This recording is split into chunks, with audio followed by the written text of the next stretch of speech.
ফের বাংলাদেশ সফরে আসছেন মার্কিন স্টেট ডিপার্টমেন্টের দক্ষিণ এশিয়া বিষয়ক সহকারী মন্ত্রী ডোনাল্ড লু এবং এবারের সফরে তিস্তা প্রকল্প এবং ইন্দো প্যাসিফিক বিষয়ে সরকারকে যুক্তরাষ্ট্র তাদের অবস্থান সাফ জানিয়ে দেবে বলেই আশা করা হচ্ছে।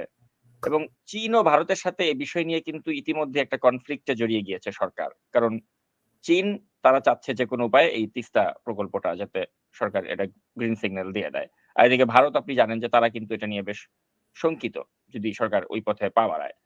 তো সবকিছু মিলিয়ে কিন্তু ইতিমধ্যে চীনকে আর ভারতকে খুশি করা নিয়ে সরকার বিপদে পড়েছে। আর মাঝখান দিয়ে মার্কিন যুক্তরাষ্ট্র তারা তো বলেছে যে তারা তাদের যে মানে এখানে ডিমান্ড সেটা ফুলফিল করতে হবে। কারণ তাদের নিরাপত্তার জন্য ইন্দো প্যাসিফিকটা অত্যন্ত গুরুত্বপূর্ণ একটি বিষয়।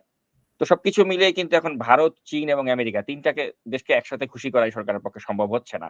তো এজন্য কিন্তু অত্যন্ত মানে একটা বিপজ্জনক অবস্থায় পড়ে গিয়েছে শেখ হাসিনা সরকার।